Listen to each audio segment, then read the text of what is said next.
What if the ancient world didn't crawl toward progress? What if it reached heights we no longer remember?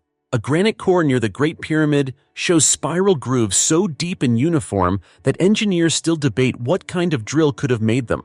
In Saqqara, 100-ton granite boxes sit in narrow tunnels, their interiors polished so flat they look machine-finished.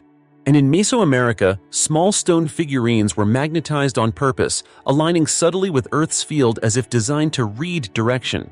If artifacts like these are real, why is the knowledge behind them gone? Modern history teaches us a comforting idea that human knowledge moves forward in a straight line. Stone tools become bronze, bronze becomes iron, iron becomes machines. Each generation builds cleanly on the last. Progress in this view is cumulative and irreversible. But archaeology does not always agree. Scattered across different continents and separated by thousands of years are artifacts that do not fit this linear story. They are not myths or legends. They are physical objects made of stone, metal, and mineral that still exist today. When examined closely, they show signs of precision, standardization, and technical intent that appear out of place in their historical context. These objects share a disturbing pattern. They are often isolated, appearing without a clear developmental trail.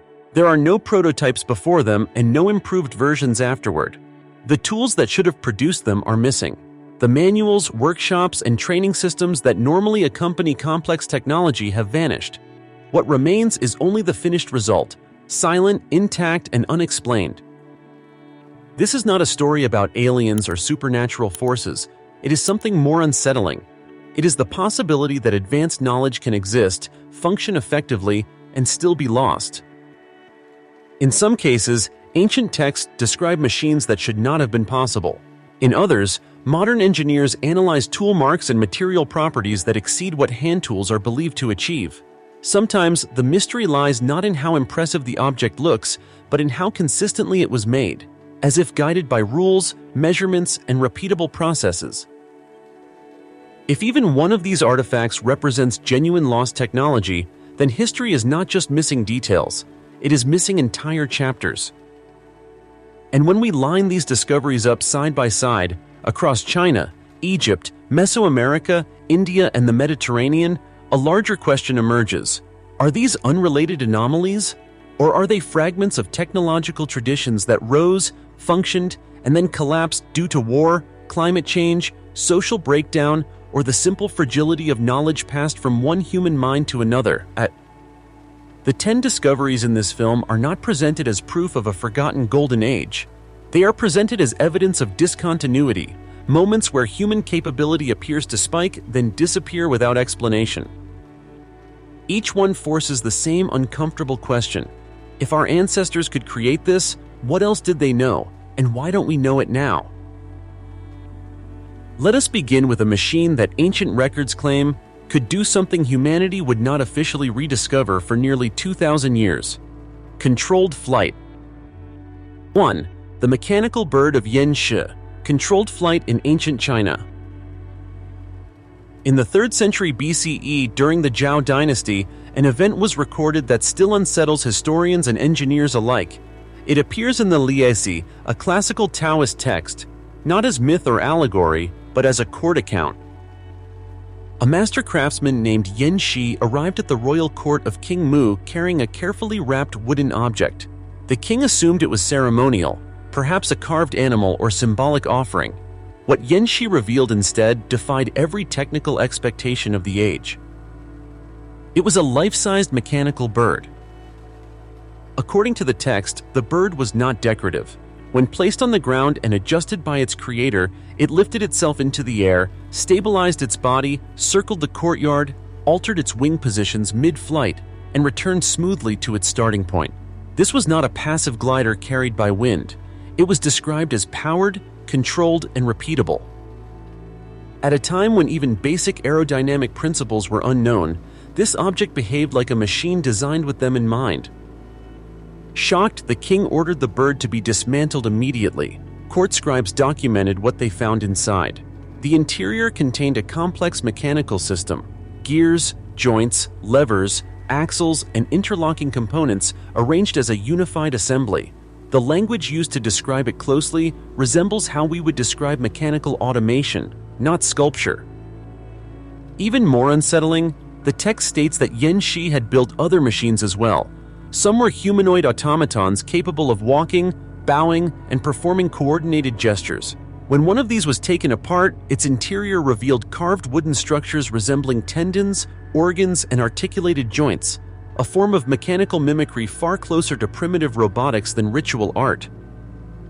And then the record ends. There are no surviving examples, no workshops, no schematics, no technological descendants. Chinese engineering history resumes its expected path as if this episode never happened. This creates a problem that cannot be dismissed easily.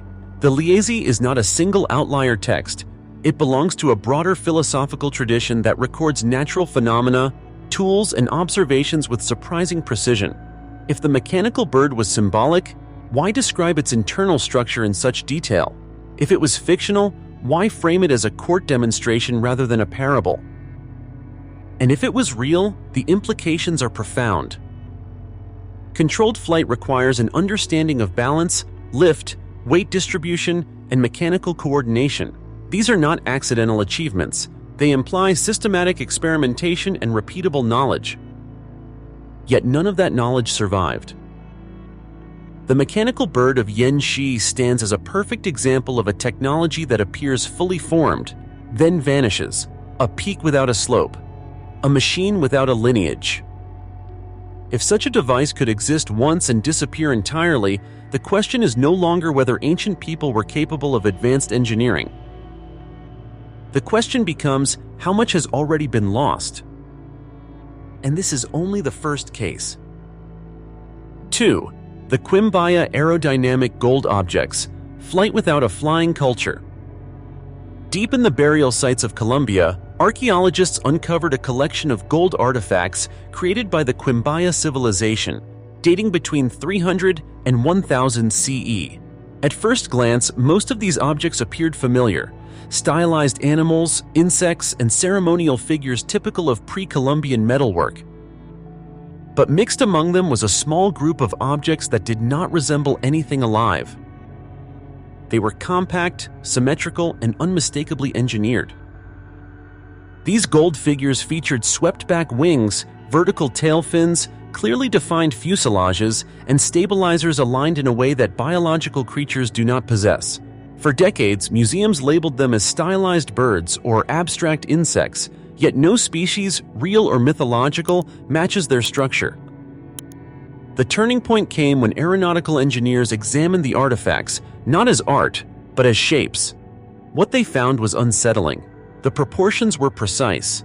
The wings were angled correctly for lift. The center of mass aligned exactly where stability would require it. Nothing about the design was random. In the 1990s, engineers built scaled-up models of several Quimbaya objects. They made no corrections, no aerodynamic optimizations, and no modern improvements. The models were then tested in wind tunnels and open-air conditions. They did not tumble, they did not stall, they flew. The models demonstrated stable lift and controlled glide characteristics comparable to modern lightweight aircraft. This was not accidental aerodynamic behavior. It was functional performance. Chemical analysis added another layer of complexity. The gold alloy used in these objects differed subtly from other Quimbaya pieces, suggesting either a specialized metallurgical process or a distinct cultural purpose. Even more puzzling, nearly identical objects were found in burial sites separated by large geographic distances, yet they followed the same aerodynamic principles. That consistency matters. Artistic symbolism varies widely across regions and artisans.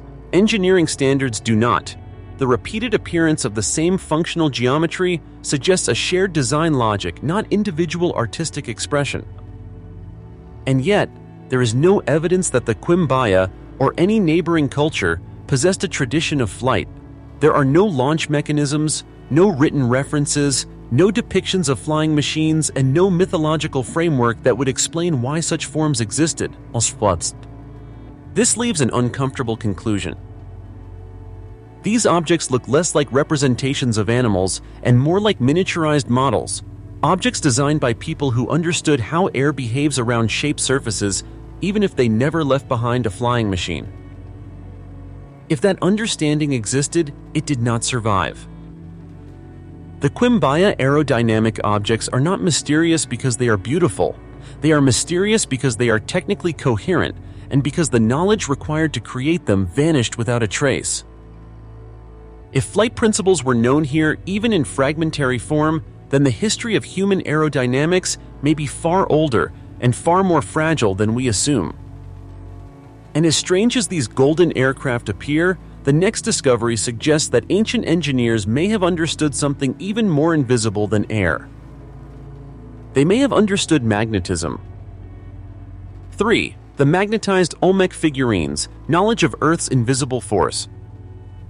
In the humid lowlands of ancient Mesoamerica, long before compasses appeared anywhere in the world, the Olmec civilization carved a series of small basalt figurines that seemed unremarkable at first. They were simple in form, human-like shapes with minimal detail, lacking the ornamentation typical of ritual objects. For decades, they were cataloged and stored with little attention. That changed when geophysicists examined them using modern instruments. What they discovered should not have existed in any society of that period. Each figurine had been deliberately magnetized. Not randomly, not unevenly, but with precise magnetic hotspots placed at the same locations on every figure: the forehead, the top of the head, and the navel. The polarity pattern was consistent across multiple artifacts, even those found at different sites. When placed on a flat surface, several of these figurines rotated slightly and aligned themselves with Earth's magnetic field. They behaved like primitive directional instruments. Basalt can become magnetized naturally, but natural magnetism is chaotic. It does not repeat in the same locations across multiple objects. To achieve this effect intentionally, the stone must be heated and cooled in controlled cycles, a process similar to how stable magnetism is induced today. Testing confirmed exactly that. The magnetic signatures indicated deliberate thermal manipulation, not accidental exposure to lightning or volcanic activity. This places the Olmec figurines between 1200 and 400 BCE, nearly 1,000 years before magnetism is formally recorded in ancient China and long before any known navigational use in the Americas. There are no Olmec texts describing magnetism, no tools designed to measure it, no evidence of compasses, maps, or navigational systems. Yet the artifacts themselves demonstrate repeatable, standardized magnetic design. Standardization is the key problem. Discovering magnetism once is plausible.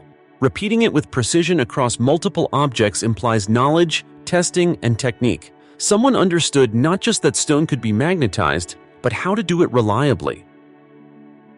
And then that knowledge disappeared. No later Mesoamerican culture shows comparable magnetic manipulation.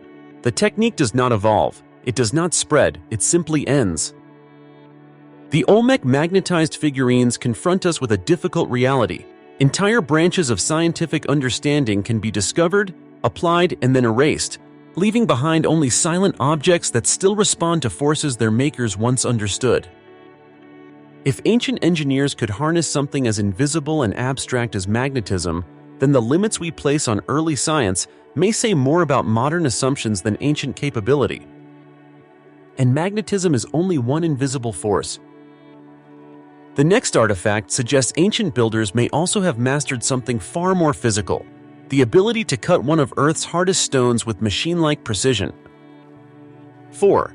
Petrie core number 7. Machine-like drilling in ancient Egypt.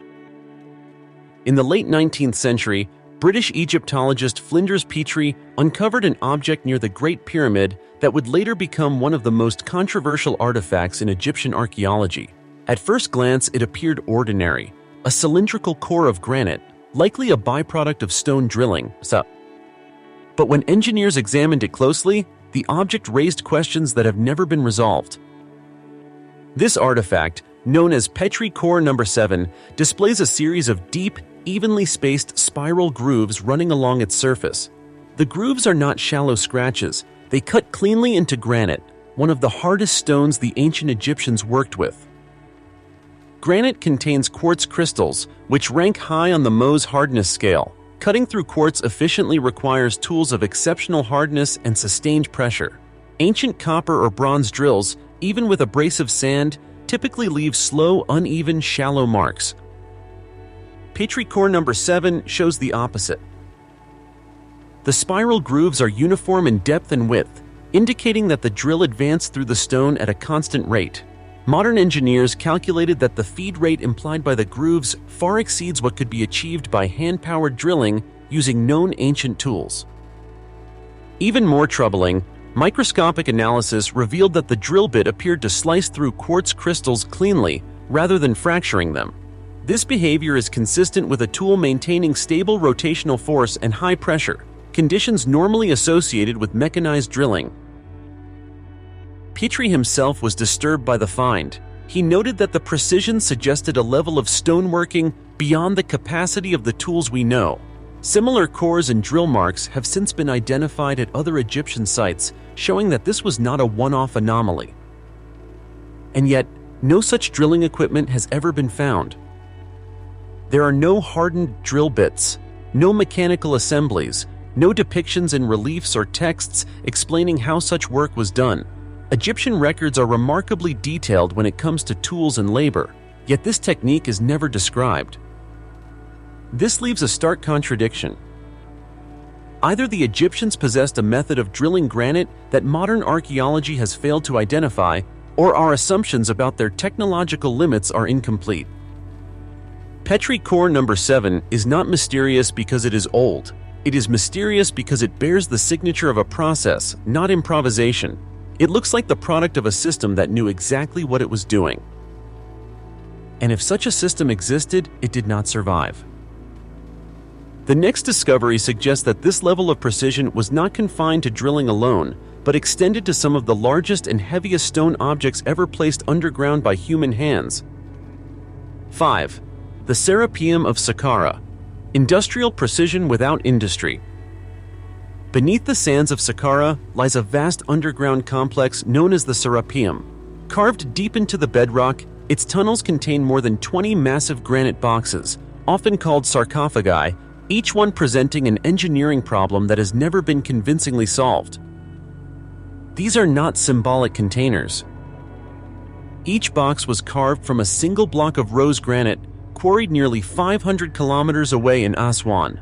The boxes weigh between 60 and 100 tons, with lids adding another 20 to 30 tons.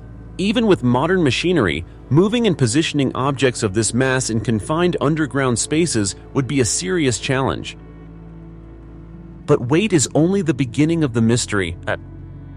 The interiors of these granite boxes are astonishingly precise. Their walls are flat to an almost optical standard. When light moves across the surface, it does not scatter or ripple. It travels in straight, uninterrupted lines, as if reflected from a machined plane. The internal corners form near-perfect right angles, carved into one of the hardest stones used in ancient construction. Granite is unforgiving. Its quartz crystals typically fracture under uneven pressure, leaving rough surfaces and tool chatter. Yet the tool marks inside the Serapeum boxes are long, continuous, and uniform, maintaining consistent depth and direction across the entire surface. They do not resemble the marks left by chisels or pounding stones. They resemble the output of a stable, high-force cutting process. Then there is the problem of placement. The tunnels leading to the chambers include turns, bottlenecks, and narrow passages that would make it impossible to move a 100-ton box into position after construction. The chamber walls show no signs of widening or modification. This indicates that the boxes must have been placed before the tunnels were sealed, yet no ramps, cranes, or lifting systems capable of performing such a task have ever been identified. Every box follows the same standards of size, finish, and alignment. That consistency matters. It suggests planning, measurement, and repeatable technique, not improvisation. Whatever process was used, it was not experimental. It was confident. Traditional explanations identify the boxes as ceremonial containers for the sacred Apis bulls. But ritual purpose does not explain the level of precision involved. Religious symbolism does not require mirror-flat granite interiors accurate to fractions of a millimeter. Engineering does. The Serapeum boxes confront us with an uncomfortable possibility: that ancient Egypt possessed stoneworking and transport capabilities that exceeded what their surviving tools suggest. If those capabilities existed, they were later lost or deliberately abandoned. And when we step back, a pattern becomes clear. First, we saw evidence of advanced drilling. Now we see evidence of large-scale precision finishing and placement. These are not isolated skills. They belong to a system. If that system collapsed, it left behind monuments without manuals, objects so exact that they still challenge modern understanding, yet mute about how they were made. And Egypt is not the only civilization where lost material knowledge left its mark. The next discovery shifts from stone to chemistry, revealing a construction technology so durable that it has outlasted nearly everything built after it. Yet the method behind it was forgotten for more than 1,000 years. 6. Roman self-healing concrete, a formula that refused to die. Across the Mediterranean, the ruins of ancient Rome present a paradox. Harbors still stand against crashing waves. Seawalls remain intact after 2,000 years of saltwater exposure. Domes, piers, and foundations endure conditions that cause many modern structures to fail within decades. The secret is not Roman architecture alone. It is Roman concrete. Unlike modern concrete, which gradually weakens as cracks form and water seeps in, Roman concrete behaves differently. When fractures appear, the material heals itself. For centuries, historians assumed this durability was accidental.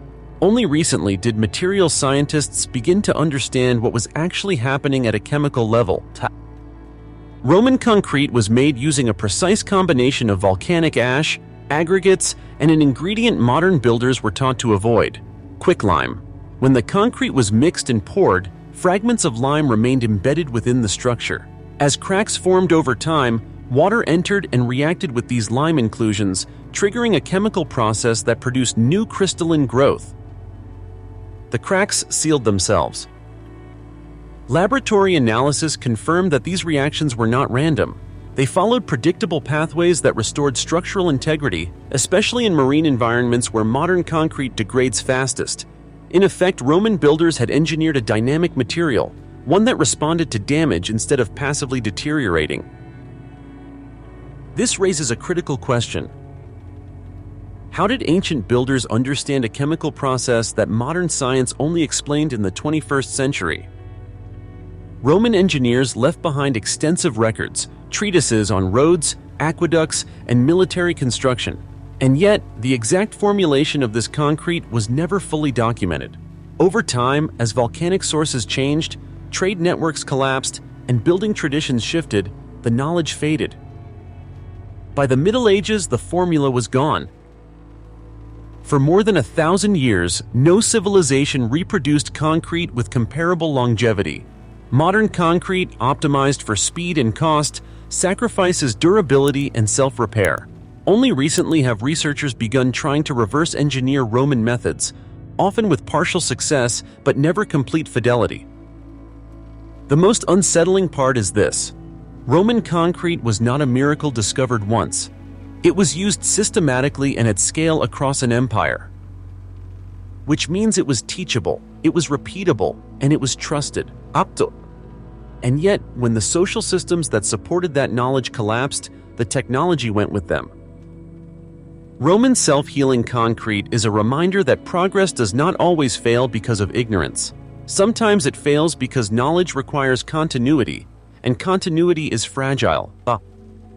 The next discovery takes us from chemistry to metallurgy, revealing a material so advanced that even with modern furnaces, its original method of creation remains elusive. Wootz steel, the metallurgical knowledge that disappeared. Long before industrial furnaces and modern metallurgy, ancient smiths in southern India produced a material that would become legendary across the world. It was known as Wootz steel, a high-carbon steel so refined that, centuries later, it formed the basis of what we now call Damascus steel. To those who encountered weapons made from it, wood seemed almost unnatural. Blades forged from this material were exceptionally hard, capable of holding a razor-sharp edge, yet also flexible enough to bend without shattering. Historical accounts describe swords that could cut through armor and still remain intact, performance that appears contradictory even by modern standards. When scientists examined surviving Woot's blades under microscopes, the mystery deepened.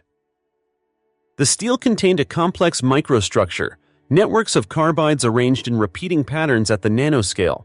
These structures are not decorative. They are responsible for the blade's unique combination of strength, elasticity, and edge retention. Producing them requires precise control over carbon content, temperature, cooling rate, and time. This is not casual craftsmanship. It is controlled materials science. Ancient Indian metallurgists created woots by sealing iron, carbon-rich materials, and trace elements inside crucibles, then heating them for extended periods at carefully regulated temperatures. Even slight deviations would destroy the internal structure. The process demanded consistency, experience, and deep empirical knowledge. And yet, the exact method was never written down. As trade routes shifted and political systems changed, the production centers disappeared. By the time European metallurgists encountered Damascus blades centuries later, the original Woot steel supply had already declined. Smiths tried to replicate the material, but without success. Modern laboratories have come close. Using advanced furnaces and analytical tools, researchers can approximate Woots-like structures, but perfect replication remains elusive. The original balance achieved by ancient craftsmen has not been fully restored. This presents a difficult truth. A civilization once mastered a metallurgical process that modern science still struggles to reproduce exactly, not because we lack intelligence, but because the chain of knowledge was broken. Woot's steel demonstrates that technological sophistication does not require modern theory. It requires continuity, skills passed from master to apprentice, generation after generation. When that chain snaps, the technology does not degrade gradually, it disappears. And if a material as tangible as steel can vanish from human capability, then more subtle technologies may be even easier to lose. The next artifact suggests that ancient civilizations may have also mastered something far more delicate than metallurgy, the ability to shape light itself. 8. The Nimrud lens, shaping light in the ancient world. In the ruins of ancient Assyria, among the remains of the city of Nimrud, archaeologists uncovered a small object that was easy to overlook. It was no larger than a coin and made of clear crystal quartz. At first, it was catalogued as a decorative inlay or ritual ornament. Closer examination revealed something else. The object was a carefully shaped lens. Known today as the Nimrud lens, it dates to around 750 BCE. Its surfaces are not irregular or accidental. They are intentionally curved, ground, and polished in a way that allows the crystal to magnify and focus light. When tested, the lens produces measurable optical effects consistent with deliberate design. This immediately raises a problem. Creating a functional lens requires more than shaping stone. It demands an understanding, whether theoretical or empirical, of how light bends, converges, and distorts when passing through transparent materials. The curvature must be controlled. The symmetry must be intentional. Errors of a few millimeters destroy optical usefulness. And yet, there is no surviving Assyrian text describing optics. There are no diagrams of lenses, no written explanations of refraction, no known optical instruments preserved from the same culture. If the lens was part of a system, the rest of that system is gone. What could it have been used for?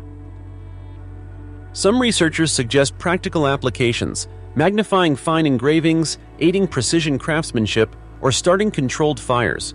Others point toward astronomy, using lenses to sharpen observations of the night sky. None of these possibilities can be confirmed because no optical assemblies remain. That absence is the core of the mystery. The Nimrud lens is not impressive because it exists. It is impressive because it implies infrastructure without evidence. A single lens is rarely useful on its own. Lenses belong to traditions, methods of grinding, standards of curvature, and intended purposes passed through practice. If such a tradition existed, it did not survive. The lens stands alone, detached from any known technological lineage. Like many artifacts before it, it appears fully formed, without a visible evolutionary path leading to it, or away from it. This forces a difficult conclusion. Ancient civilizations may have developed ways to manipulate light centuries before optics became a formal science, only to lose that knowledge entirely. When the context vanished, the object remained, mute proof of a capability we can no longer trace. And light is not the only medium ancient builders may have understood with surprising precision. The next site suggests they also mastered stoneworking at a scale and accuracy that predates agriculture itself. 9. Göbekli Tepe, precision stonework before civilization itself. High on a limestone plateau in modern-day Turkey stands Göbekli Tepe, a site so old that it rewrote the timeline of human history the moment it was properly excavated. Radiocarbon dating places its construction at around 9600 BCE, more than 6,000 years before Stonehenge, and long before the invention of agriculture, pottery, or metal tools. By every conventional definition, the people who built Göbekli Tepe were hunter-gatherers. And yet, what they left behind defies that label. The site consists of massive T-shaped stone pillars, some reaching 6 meters in height and weighing up to 20 tons. These pillars were not roughly hacked into shape. They were carefully carved, smoothed, and decorated with high-relief engravings of animals, foxes, snakes, birds, executed with clean lines and consistent depth. This level of workmanship presents an immediate problem. Carving stone at this scale requires planning, coordination, and sustained effort. The surfaces at Göbekli Tepe show intentional geometry, symmetry, and standardized proportions. The pillars were not placed randomly. They were arranged in circular enclosures with clear spatial logic, as if guided by architectural principles. Yet the builders had no metal tools, no draft animals, no wheeled transport, no permanent settlements. Even more puzzling, Göbekli Tepe does not appear to be the beginning of something. There is no gradual improvement from crude to refined. The earliest layers already show high technical confidence, and after several centuries of use, the site was deliberately buried. Not abandoned, not destroyed, intentionally covered. After that, the tradition vanishes. There are no later sites that refine the techniques seen here. No continuation of large-scale precision stone carving among nearby cultures for thousands of years. The skill does not spread outward, it disappears. This contradicts one of archaeology's deepest assumptions, that complex construction follows settled life, surplus food, and hierarchical societies. Göbekli Tepe suggests the opposite, that advanced organizational and technical capabilities can exist first, and that civilization may follow technology, not precede it. If so, then the builders of Göbekli Tepe possessed a form of knowledge, how to quarry, shape, transport, and erect massive stones with precision that did not survive their society. What remains is not just an ancient monument, but a technological orphan, evidence of capability without descendants. And if such a sophisticated tradition could arise before farming, only to vanish completely, then the loss of knowledge is not an exception in human history. It may be the rule. The final discovery brings this pattern to its most subtle form, one that leaves no obvious tool marks at all, but instead manipulates something far more intangible, sound itself. 10. The Hypogeum of Malta, engineering the human mind with sound. Beneath the surface of Malta lies an underground structure unlike anything else from the ancient world. Known as the Hal Saflieni Hypogeum, it was carved between 3600 and 3300 BCE entirely by hand into solid limestone. It is not a natural cave. It is a designed space, layered, intentional, and acoustically precise. At first, the hypogeum appears ceremonial. Chambers, corridors, and niches cut deep into the rock. But one room in particular changes everything. The so-called oracle chamber. When researchers introduced sound into this space, they noticed a remarkable effect. At a frequency of approximately 110 Hz, the chamber does something extraordinary. Sound waves amplify and propagate through the entire complex. A single human voice speaking softly at the right pitch can be felt as vibration throughout the body. This is not metaphorical. Neuroscientists and acousticians have shown that frequencies around 110 Hz can influence the human brain, affecting mood, perception, and states of consciousness. Inside the hypogeum, the stone itself becomes a resonator, transforming voice into a physical experience. The geometry of the chamber is the key. The walls are not smooth by accident. Their curves, recesses, and proportions interact with sound in a way that produces resonance only at specific frequencies. Outside those frequencies, the effect disappears. This means the builders were not experimenting randomly. They were targeting a result. There is no evidence of trial and error marks, no abandoned chambers, no failed designs. The acoustic effect is precise, repeatable, and confined to intentional architectural features. And yet, there are no written records. No explanations of sound theory, no traditions of acoustic architecture carried forward in the region. Later cultures built temples and monuments, but none reproduced this effect. The knowledge required to design such a space did not survive. This is what makes the hypogeum so unsettling. Stone tools can be lost, metal recipes can be forgotten, but acoustic engineering at this level requires an understanding of human perception, not just materials. It suggests ancient builders knew that architecture could shape the mind as much as the body. And when that understanding vanished, nothing replaced it. The hypogeum stands as the final confirmation of a pattern we have now seen 10 times. Technologies can rise, they can function perfectly, and they can disappear so completely that only their outcomes remain. The fragility of human knowledge. When these 10 discoveries are viewed in isolation, they appear anomalous, curiosities at the edges of history. But together, they form a coherent message. Human progress is not guaranteed. Across continents and millennia, we see the same pattern repeat. A capability emerges. It is applied with confidence and precision. It produces results that still impress modern science. And then, for reasons we can only partially reconstruct, it vanishes. Not because it failed, but because the systems that sustained it failed. Knowledge does not live in objects, it lives in people, traditions, apprenticeships, and continuity. When societies fracture through war, climate change, migration, or collapse, the most advanced knowledge is often the first to disappear, not because it is useless, but because it is fragile. The mechanical bird of Yanxi did not leave behind an aviation industry. Roman concrete did not become medieval concrete. Wood steel did not evolve into modern metallurgy. Each technology was a peak that collapsed into silence. This forces a final, uncomfortable question. What we call primitive may simply be what survived. History, then, is not a clean ascent. It is a landscape of rises and falls, breakthroughs and erasures. And the past is not incomplete because it lacks evidence, but because it demands humility. If entire technologies can be lost once, they can be lost again. The ruins around us are not warnings of ignorance. They are warnings of forgetting. And perhaps the most important lesson these ancient technologies leave behind is not how advanced our ancestors were, but how carefully we must guard what we know today.